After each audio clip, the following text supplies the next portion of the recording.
નમસ્કાર, આપ જોઈ રહ્યા છો ન્યૂઝ 18 ગુજરાતી અને આપની સાથે હું છું પ્રીતિ। બુલેટિનની શરૂઆત કરી મહત્વના સમાચારથી। તો વાત કરીએ નિયમોનું પાલન ન કરનારા પૂર્વ ધારાસભ્યોનું પેન્શન અટકાવવામાં આવ્યું। ક્વાર્ટર ખાલી ન કરનારા અને નો ડ્યુ સર્ટિફિકેટ જમા ન કરાવનારા ધારાસભ્યોનું જે પેન્શન છે તે અટકાવવામાં આવ્યું છે। અંદાજિત 25 થી વધુ પૂર્વ ધારાસભ્યો સામે વિધાનસભાનું આ કડક વલણ, જેમાં ક્વાર્ટરનું ગેસ અને ટેલિફોનનું બિલ ધારાસભ્યોએ ભરવાનું હોય છે।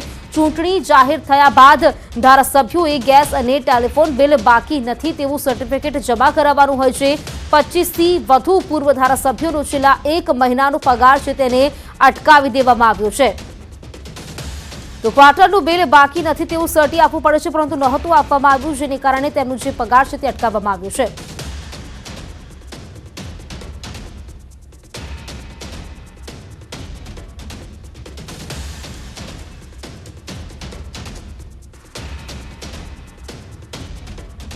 વધુ વિગત મેળવીશું સંવાદદાતા મયુર માકડિયા અમારી સાથે જોડાઈ ગયા છે, તેમની પાસેથી માહિતી મેળવીશું।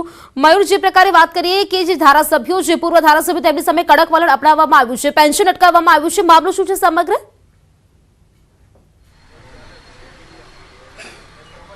जी बिल्कुल, पूर्व धारासभ्यो जे छे तेमनुं जे छे पेन्शन ए अटकावी देवामां आवेलुं छे।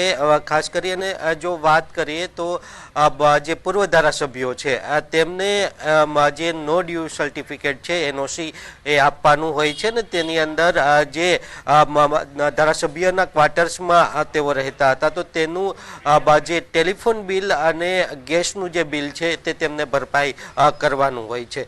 परंतु 25 थी वधु जे धारासभ्य पूर्व धारासभ्यो छे तेमने आ जे जरूरी एनओसी छे ते जमा नथी करेली ने एज कारणोसर विधानसभानी जे पगार शाखा छे तेमना द्वारा आ जे धारासभ्योना पगार छे ते अटकावी देवामां आवेला छे। ते उपरांत तेवी पण फरियादो मळेली हती के केटलाक धारासभ्योए हजू सुधी क्वार्टर्स खाली नथी करेला। तो आ जे धारासभ्यो थाय छे तमाम धारासभ्यो सहित 25 जेटलो आंकड़ो थाय छे। आ 25 जेटला पूर्व धारासभ्यो छे तेमना जे भथ्थाओ छे अने पगार छे ते अटकावी देवामां आवेला छे। हवे आ जे धारासभ्यो छे ते एनओसी आपशे, तेमने टेलिफोन बिल ए चूकते करेलुं हशे तेनुं प्रमाणपत्र आपशे, गैस बिल चूकते करेलुं हशे तेनुं प्रमाणपत्र आपशे अने केटलाक धारासभ्यो जे हजू सुधी धारासभ्य क्वार्टर्स जे छे ते खाली नथी करता ते खाली करी देशे। त्यारबाद ज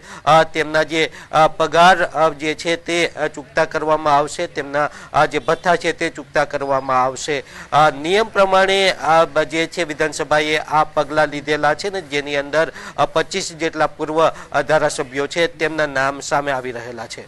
बिल्कुल मयूर, आभार आपनो जानकारी માટે। तो જે પ્રકારે વાત કરી સંવાદદાતા મયુર માકડિયા જોડાયા હતા, તેમણે પણ જણાવ્યું છે કે જે પેન્શન માટે છે, પેન્શન છે તે અટકાવવામાં આવી છે। એવા ધારાસભ્યો છે કે જેમણે જે વીજ બિલ છે, ગેસનું બિલ છે તે બિલ નથી ભર્યું અને તેવા લોકો જે સર્ટી આપવામાં આવતું હોય છે તે સર્ટી તેમણે જમા નથી કરાવ્યું અને તેને કારણે જે સર્ટિફિકેટ જમા ન કરાવવાને કારણે તેમની જે પેન્શન છે તે અટકાવવામાં આવી છે। વડોદરા શહેરમાં થોડા દિવસ પહેલા ગુમ થયેલા પોલીસ કોન્સ્ટેબલનો મૃતદેહ મળી આવ્યો છે। પોલીસ કોન્સ્ટેબલ કમલેશ વસાવા પ્રતાપનગર હેડક્વાર્ટર્સમાં હથિયારધારી પોલીસ તરીકે ફરજ બજાવતા હતા, ત્યારે તેઓ 30 જાન્યુઆરીના રોજ ગુમ થયા હતા અને તેમનો મૃતદેહ જાંબુઆ બ્રિજ પાસેથી હાઈલી ડિકમોઝ થયેલ મૃતદેહ તેમનો મળી આવ્યો છે। તો પરિવારે હાથે પહેરેલા દોરાથી તેમની ઓળખ કરી છે। પોલીસ કોન્સ્ટેબલની હત્યા થઈ છે કે આત્મહત્યા છે તે હજુ અકબંધ રહ્યું છે। વિગત મેળવીશું, સંવાદદાતા અંકિત જોડાઈ ગયા છે। અંકિત, જે પોલીસ કોન્સ્ટેબલનો મૃતદેહ મળી આવ્યો છે, આત્મહત્યા છે કે હત્યા છે તે વિશે જો જાણી શકાયું નથી, મામલો શું છે? જે પોલીસ કોન્સ્ટેબલ છે તેઓ લગભગ 30 તારીખની આસપાસ તેઓ પોતાના ઘરેથી કોકને મળવા જવું છું અને કોક મળવા આવે છે તેવું કરીને નીકળ્યા હતા અને ત્યારબાદ એમનો મોબાઈલ પણ તેઓ ઘરે મૂકીને તેઓ ગયા હતા અને ત્યારબાદ તેઓ ગુમ થયા હતા। ત્યારબાદ તેમની પત્ની જે છે તેમને 1 તારીખે જે છે તે બાપોદ પોલીસ સ્ટેશનની અંદર જાણ કરી હતી કે તેઓના પતિ જતા રહ્યા છે અને હજુ આવ્યું નથી। જોકે પોલીસ તપાસ કરી રહી છતાં પણ 6 દિવસ બાદ પણ એમનો પત્તો ન લાગતા એમની પત્ની દ્વારા પોલીસ કમિશનરને રજૂઆત કરાઈ હતી। ત્યારબાદ ગઈકાલે મોડી રાત્રે જે છે ત્યાં એક મૃતદેહ મળી આવ્યો હતો અને ત્યારબાદ પોલીસે એમના પરિવારજનને જે છે તે ઓળખ માટે બોલાવ્યા હતા અને પરિવાર દ્વારા ઓળખ કરાઈ હતી કે આ જે ગુમ થયેલા કોન્સ્ટેબલ છે કમલેશ વસાવા તેઓ જ છે। જો કે ત્યારબાદ જે ગુમ થયેલા પતિની લાશ મળતા જ આખો પરિવારજન જે પરિવારના લોકો છે તેમની અંદર ખૂબ જ દુઃખનો માહોલ છવાયેલો છે અને એમનું પત્નીની કેવું એમના પત્નીની આશંકા છે આમની કોઈએ હત્યા કરી નાખી। જો કે હાલ પોલીસ જે છે તે આકસ્મિક મોતનો ગુનો નોંધી જે તમામ વિવિધ દિશાઓમાં હાલ તપાસ કરી રહી છે। જી બિલકુલ અંકિત, આભાર આપનું જાણકારી માટે।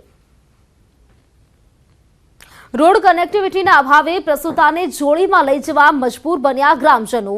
નસવાડીના કુકરદા ગામનો એક વિડીયો સામે આવ્યો છે જેમાં સગર્ભા મહિલાને દુખાવો થતા તેને 1 કિલોમીટર સુધી જોડી બનાવીને લઈ જવાઈ રહી છે, કારણ કે તેના ગામમાં એમ્બ્યુલન્સ આવી શકે તેવો કોઈ રસ્તો જ નથી। ગ્રામજનોએ સગર્ભાને 1 કિલોમીટર જોડીમાં ઊંચકીને લઈ ગયા હતા અને ત્યારબાદ પ્રાઇવેટ વાહનમાં મુખ્ય રોડ સુધી લઈ ગયા હતા અને ત્યારબાદ જ 108નો સહારો મળ્યો હતો। મહિલા નસવાડીમાં હોસ્પિટલ પહોંચે તે પહેલા જ 108 એમ્બ્યુલન્સમાં તેની પ્રસૂતિ થઈ ગઈ હતી। સદનસીબે બાળક અને તેના માતા બંને સુરક્ષિત છે। જો કે કડવું સત્ય એ છે કે ગુજરાતનો વિકાસ દુનિયાએ જોયો છે પણ નસવાડીના કુકરદા ગામના લોકોએ જોયો નથી। ત્યારે આ ગામમાં 108 પહોંચી શકે તેવા રસ્તા ક્યારે બનશે તે એક મોટો સવાલ છે।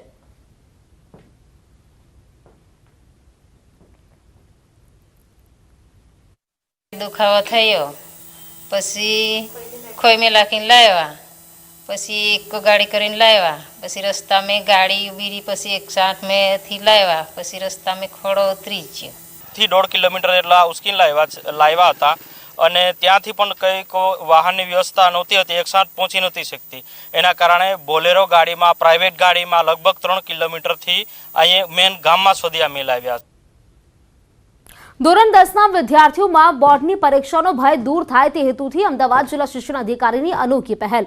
વિદ્યાર્થીઓ ભયમુક્ત બની પરીક્ષા આપી શકે તે હેતુથી પ્રી બોર્ડ પરીક્ષાનું આયોજન કરવામાં આવ્યું। અમદાવાદની 600 સ્કૂલમાં ધોરણ 10માં ગણિત, વિજ્ઞાન અને અંગ્રેજી એમ 3 વિષયની પરીક્ષાનું આયોજન કરાયું। પહેલીવાર બોર્ડની પરીક્ષા પદ્ધતિ મુજબ પરીક્ષાનું આયોજન કરાયું છે તો 45,000 વિદ્યાર્થીઓએ પ્રી બોર્ડ પરીક્ષામાં ભાગ લીધો। પરીક્ષા દરમિયાન શિક્ષણ અધિકારી RM ચૌધરીએ સ્કૂલોની મુલાકાત પણ લીધી અને પ્રી બોર્ડનું આયોજન કરવા માટે શુભેચ્છા પણ પાઠવી। પરીક્ષાનો સંપૂર્ણ માહોલ હોલ ટિકિટથી લઈને વિદ્યાર્થીની ઉત્તરવહી કેવી આવશે, એના પર બારકોડ સ્ટીકર, ખાખી સ્ટીકર કેવું આવશે, વિદ્યાર્થીઓનું સ્વાગત બી કરવામાં આવ્યું। એટલે વિદ્યાર્થીઓને ખાસ કરીને પરીક્ષામય બનાવવાનો પ્રયત્ન કર્યો છે અને પરીક્ષાથી ડરવું નહીં। અને માનનીય પ્રધાનમંત્રી જે રીતે પરીક્ષા પે ચર્ચા કાર્યક્રમ દ્વારા વિદ્યાર્થીઓને જે રીતે જોડાયા એ રીતે અમે એક અમદાવાદ શહેરમાં સૌના સહકારથી એક પ્રયત્ન કર્યો છે।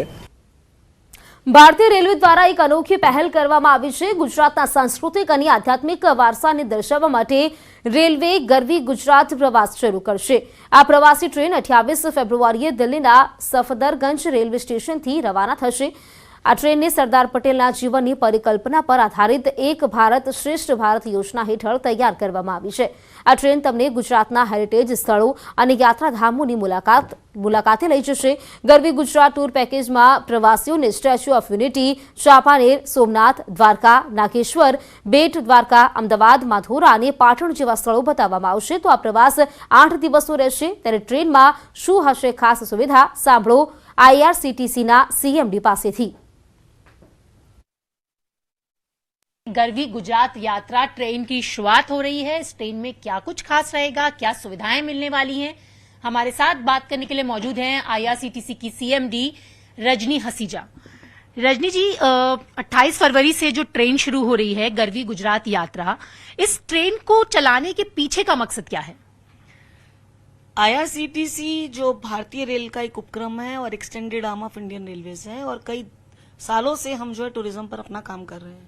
हम कई ट्रेनें चलाते रहे हैं। पहले हम भारत दर्शन वगैरह चलाते रहे थे और अभी हम जो है भारत दर्शन के बाद हमने स्वदेश दर्शन भी चलाई, उसके बाद हम डीलक्स ट्रेन वगैरह भी चलाते रहे।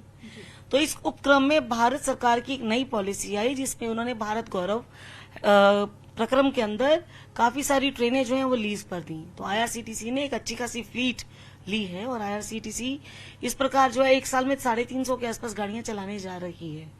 तो हमारे 2 रेक जो हमारे पास अभी उपलब्ध हैं उसी के माध्यम से एक रेक जो हमारा डीलक्स रेक है उसमें हमने इस गरवी गुजरात को लॉन्च किया है।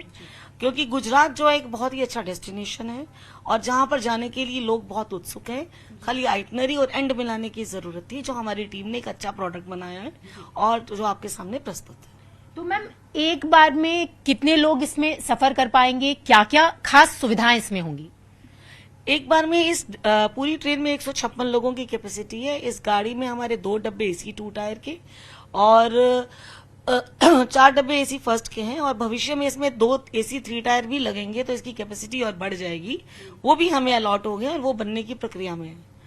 तो आप कह सकते हैं कि 156 यात्री हैं और हार्ट ऑफ द जो ट्रेन है वो हमारी एक स्टेट ऑफ आर्ट किचन है, उसके बाद 2 रेस्टोरेंट्स हैं। तो किसी ट्रेन में आपको ऐसे डाइनिंग रेस्टोरेंट की, फ्लेक्सिबल गुड रेस्टोरेंट की फैसिलिटी नहीं है जो इस ट्रेन में है। मैम, जिस तरीके से ये 8 दिन का जो सफर है, तो अगर हम इसका अमूमन एक खर्चा देखें तो वो कितना आएगा और क्या लगता है कि इससे टूरिज्म को और ज्यादा बढ़ावा मिलेगा? क्योंकि गुजरात देखने के लिए तो वैसे लोग जाते हैं, लेकिन अगर इस तरीके की सुविधाएं ट्रेन में मिल पाएगी तो पर्यटन को बढ़ावा मिलेगा। बिल्कुल, ये किया ही उसी उद्देश्य से गया है। इनफैक्ट एक भारत श्रेष्ठ भारत जो भारत सरकार की पॉलिसी है, उसके अंदर एक मिनिस्ट्री ऑफ टूरिज्म ने देखो अपना देश प्रक्रम लॉन्च किया था। हमने उसी के प्रक्रम में इन रेक्स को डिजाइन किया है और उसी हिसाब से बनाया गया है।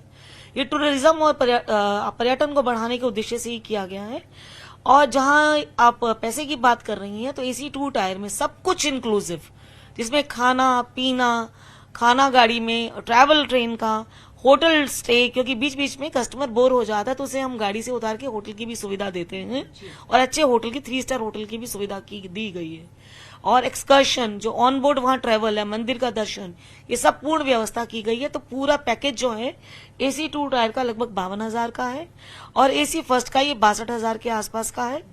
और जो अगर कोई कूपे लेना चाहता है तो थोड़ा प्रीमियम प्राइस है उसमें, वो भी।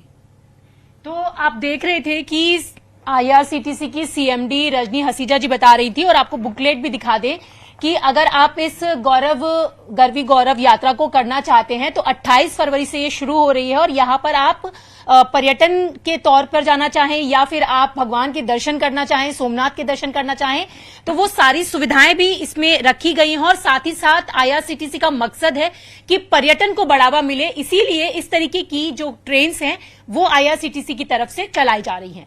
कैमरा पर्सन आकाश के साथ रचना, न्यूज 18 दिल्ली। તો U20 સમિટનો આજથી પ્રારંભ સીએમ ભૂપેન્દ્ર પટેલ પણ પહોંચી ચૂક્યા છે U20 સમિટમાં।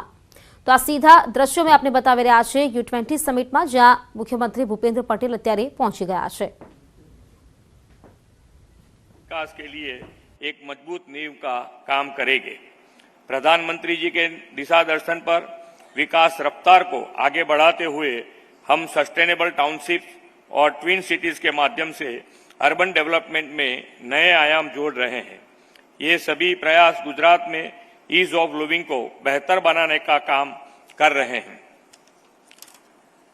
मेरा मानना है कि इस शिखर सम्मेलन में रिप्रेजेंट कर रहे कई शहरों के पास इस तरह के समान विचार, अनुभव और इनिशिएटिव्स, इनोवेटिव प्रोजेक्ट्स होंगे। मुझे आशा है यह कार्यक्रम सिटी शेरपाओं के बीच शहरी विकास के लिए विचार विमर्श हेतु एक समृद्ध और साझा मंच साबित होगा, जो विश्व में अद्यतन शहरी विकास की नींव को और मजबूत करेगा तथा वसुधैव कुटुंबकम मंत्र को साकार करेगा। मुझे विश्वास है कि वैश्विक स्तर के शहरी विकास के एक्सपर्ट लीडर्स की यह बैठक मजबूत व सही परिणाम लाने वाली बैठक साबित होगी, जिसे G20 लीडर्स के समक्ष भी प्रस्तुत किया जाएगा। अगले 2 दिन तक चलने वाले U20 की सफलता की शुभकामना करते हुए अपनी वाणी को विराम देता हूं। धन्यवाद। भारत माता की जय। जय जय गरवी गुजरात। તો U20 સમિટનો આજથી પ્રારંભ થઈ ગયો છે। અત્યારે જે પ્રકારે આપણે સાંભળ્યું, મુખ્યમંત્રી ભૂપેન્દ્ર પટેલ તેમણે પણ સંબોધન કર્યું છે। આ સમિટમાં તેઓ પણ ઉપસ્થિત છે અને સાથે જ 35થી પણ વધુ દેશના જે ડેલિગેટ્સ છે તે પણ અહીં સામેલ છે। બેઠકનું આયોજન કરવામાં આવ્યું છે, અલગ અલગ મુદ્દે આ બેઠકમાં ચર્ચા કરવામાં આવશે। જે સમિટનું આયોજન કરવામાં આવ્યું છે, અલગ અલગ દેશના લોકો પણ તેમાં આવ્યા છે, જેનો પ્રારંભ આજથી થઈ ચૂક્યો છે। તો બ્રેક બાદ ફરી આપનું સ્વાગત છે। હવે વાત કરીએ અન્ય સમાચારોની તો બાળકોને મોબાઈલ આપતા પહેલા સાવધાન થઈ જજો। 5 વર્ષની એક બાળકી મોબાઈલ રમી રહી હતી ત્યારે જ મોબાઈલમાં બ્લાસ્ટ થયો અને મોબાઈલ ફાટ્યો, જેના કારણે બાળકીના હાથ અને ચહેરા પર અતિ ગંભીર ઈજા પહોંચી છે। મોબાઈલને કારણે બાળકીએ તેની હાથની આંગળીઓ ગુમાવી દીધી છે। અંગૂઠો અને 4 આંગળી મોબાઈલ બ્લાસ્ટથી કપાઈ ગઈ। ડાબા હાથમાં અંગૂઠો, આંગળીઓ કપાઈ ગઈ, જમણા હાથનો પણ અંગૂઠો કપાઈ ગયો છે।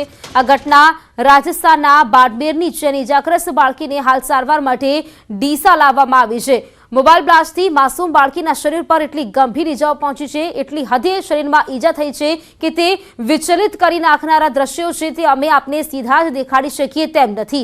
હચમચાવી નાખે તેવી આ ઘટના છે, કારણ કે આજકાલ દરેકને બાળકના હાથમાં મોબાઈલ આપી દેવાની આદત હોય છે, પરંતુ આ આદત બાળકને થોડીવાર છાનું રાખવા માટે થઈને હાથમાં મોબાઈલ પકડાવી દેવો ઘાતક સાબિત થઈ શકે છે।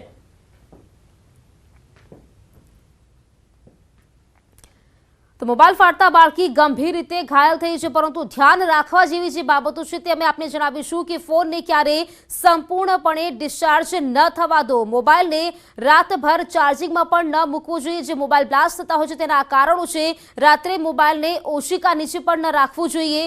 ઊંઘના સમયે જે મોબાઈલ છે તેને ખિસ્સામાં પણ ન રાખવું જોઈએ। મોબાઈલ છે તેને લાંબો સમય સૂર્યપ્રકાશમાં પણ ન રાખો, આટલું ધ્યાન રાખવાની જરૂર છે। જ્યારે મોબાઈલ બ્લાસ્ટ થતા હોય છે આ કારણો પણ હોઈ શકે છે કે ચાર્જિંગ દરમિયાન મોબાઈલનો ઉપયોગ પણ ન કરવો જોઈએ। બેટરીનો વધુ વપરાશ કરતી જે ઉપર સર્વિસ છે તે પણ ન વાપરવી જોઈએ। તમામ મોબાઈલના ચાર્જરથી જ ચાર્જિંગ કરો, તમારા જે મોબાઈલનું ચાર્જર છે તેનાથી ચાર્જિંગ કરવું જોઈએ। ધોરાજીના ખેડૂતો માટે રવિ પાકની પિયતને લઈને સારા સમાચાર છે। રવિ પાક માટે ભાદર 1 ડેમમાંથી કેનાલ મારફતે સિંચાઈનું પાણી છોડવામાં આવ્યું છે। પાણી છોડવામાં આવતા ધોરાજી ગ્રામ્ય પંથકની 1600 એકર જમીનને ફાયદો થશે। ભાદર પેટા સિંચાઈ વિભાગ દ્વારા 350 ક્યુસેક પાણી છોડવામાં આવ્યું છે, જેથી ઘઉં, ધાણા, જીરું, ચણા સહિતના પાકોને લાભ થશે, જેથી ખેડૂતોમાં ખુશીનો માહોલ છવાયો છે।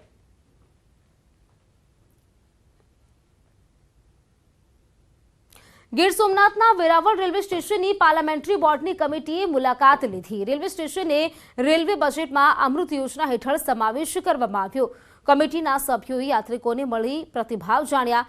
કમિટી સમક્ષ યાત્રી સુવિધા વધારવાની સાથે સોમનાથથી જોડતી નવી લાંબા અંતરની ટ્રેનો આપવા માટે માંગણી કરવામાં આવી।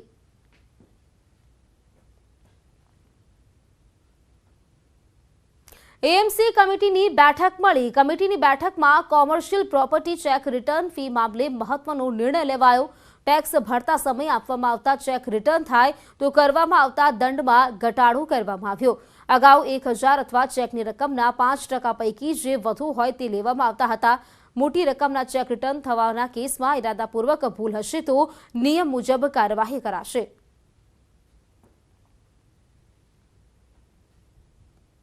વેપારીઓને તકલીફ ના પડે એના માટે 1000 અથવા 5% બેમાંથી જે ઓછું હોય તે એવું આજે રેવન્યુ કમિટીમાં ઠરાવવામાં આવ્યું। આ ઠરાવ બોર્ડ અને સ્ટેન્ડિંગ કમિટીની મંજૂરીની અપેક્ષાએ કરવામાં આવ્યું છે અને આગામી દિવસોમાં ખાસ કરીને વેપારીઓને વધુ ચેક રિટર્ન ચાર્જીસ ના ભરવો પડે એના માટે આ એક ડિસિઝન લેવામાં આવ્યું છે। પણ ચોક્કસપણે એક વાત એ પણ જણાવીશ કે જો મોટી રકમનો ચેક પરત આવશે અને જો એમાં કરદાતાની ભૂલ સિવાય પરત આવેલો હશે તો 138ની કાર્યવાહી ચોક્કસપણે ડિપાર્ટમેન્ટ દ્વારા કરવામાં આવશે। તો મહીસાગરના રસુલપુર ગામ પાસેની ઘટના સામે આવી છે, જેમાં નશામાં ધૂત કાર ચાલકે અકસ્માત સર્જ્યો। બાઇક ચાલકને 1 કિલોમીટર સુધી ઢસેડ્યો હતો। બાઇક ચાલકના શરીરના ટુકડે ટુકડા થઈ ગયા। બાઇક ચાલકનું ઘટના સ્થળે જ મોત થયું છે। લોકોએ આ નશાબાજ કાર ચાલકને ઢોર માર માર્યો, ત્યારે પોલીસે પણ કાર ચાલકની ધરપકડ કરી છે।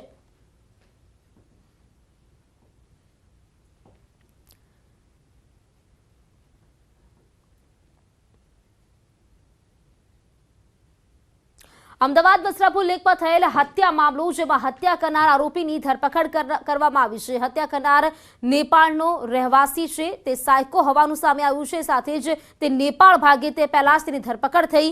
પિઝાની દુકાનમાં કામ કરે છે આરોપી।